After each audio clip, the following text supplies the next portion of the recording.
Hello అందరికీ welcome to రియాస్ kitchen. ఈరోజు మనం సొరకాయ దప్పలం ఎలా చేసుకోవాలో చూద్దాం. చూడండి, ఎంతో గుమగుమలాడే సొరకాయ దప్పలం మనం ఒక హాఫ్ అన్ అవర్లో తయారు చేసేసుకుందాం. ముందుగా కుక్కర్ పెట్టుకుందాం. కుక్కర్లోకి సొరకాయలోకి కావాల్సినవి సొరకాయ ముక్కలు, ఉల్లిపాయ, టమాటో, పచ్చిమిర్చి, కారం, ఉప్పు, పసుపు, ధనియా, జీలకర్ర, ఆవాలు, ఎల్లుల్లిపాయ, ఎండుమిర్చి, ఇంకా దీంతో పాటుగా మనం చింతపండు కూడా నానబెట్టుకుని పెట్టుకోవాలి. అంతేనండి, దప్పలం రెడీ చేసుకుందాం. ముందుగా తరిగి పెట్టుకున్న సొరకాయ ముక్కలు కుక్కర్లో వేసేసుకుందాం.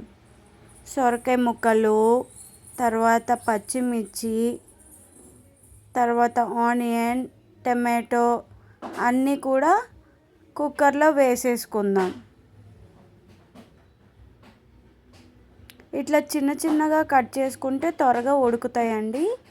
కుక్కర్లో ఎందుకు వేస్తున్నానంటే స్పీడ్గా అవుతుంది అనేసి, ముక్కలు ఉడకపోతే దానిలో నుండి రసం మంచిగా వస్తుంది అనేసి నేను కుక్కర్లో వేసుకున్నాను. ఒకసారి కుక్కర్లో కూడా ట్రై చేయండి. కుక్కర్లో వండితే టేస్ట్ ఒకలా ఉంటుంది, మామూలుగా వండితే టేస్ట్ ఒకలా ఉంటుంది. దీంట్లోకి ఉప్పు, పసుపు, కారం కూడా యాడ్ చేసేసుకుందాం.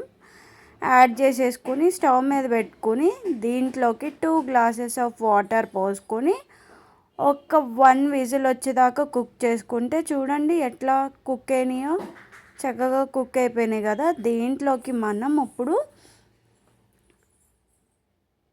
చింతపండు గుజ్జు వేసుకుందామండి. ముందుగా పిసికి పెట్టుకున్న చింతపండు గుజ్జు దీనిలో యాడ్ చేసేసుకుందాం. యాడ్ చేసేసుకుని ఒకసారి తిప్పేసుకొని, నేను దీంట్లోకి శనగపిండి ఉంటుంది కదండి, శనగపిండి 2 స్పూన్స్ తీసుకొని ఒక గ్లాస్లోకి వాటర్లోకి మిక్స్ చేసి పెట్టుకున్నాను. ఆ శనగపిండి వాటర్ కూడా చక్కగా మిక్స్ చేసుకుని దీంట్లో వేసేసుకుని సొరకాయ దప్పలంలోకి వేసేసుకుని ఒకసారి కలిపేసుకుందాం. ఇది కలుపుతూ ఉంటే ఈ లోపల తాలింపు వేసుకుందామండి. ముందుగా మనం తీసి పెట్టుకున్న తాలింపు సరుకుల్ని రెడీ చేసుకుని దీంట్లోకి ఒక మూకుడు పెట్టుకుని ఆయిల్ పోసుకుని, ఆయిల్ హీట్ అయిన తర్వాత తాలింపు వేసుకుందామండి. జీలకర్ర, ఆవాలు, ఎండుమిర్చి, ఎల్లుల్లిపాయలు, కరివేపాకు వేసుకుని తాలింపు వేసేసుకుందాం. తాలింపు వేసేసుకున్న తర్వాత దీన్ని తీసుకెళ్ళి సొరకాయ దప్పలంలోకి మిక్స్ చేసేద్దామండి. దీనిలోకి మనం సాంబార్ మసాలా వాడుతున్నామండి ఫ్లేవర్ కోసం. దీంట్లోకి సాంబార్ మసాలా వేసుకుని, ఇంకా ఒక బెల్లం ముక్క తీసుకుని దీంట్లో బెల్లం ముక్క వేసుకుంటే ఆ టేస్ట్ చాలా బాగుంటుందండి. సొరకాయ దప్పలంలో బెల్లం మెయిన్, బెల్లం వేసుకోండి. ఇంకా చూడండి, రెడీ అయిపోయింది. సొరకాయ దప్పలం ఈజ్ రెడీ. సర్వ్ చేసుకుని తినేద్దాం. Please like, comment, share and subscribe. Bell icon press చేయండి.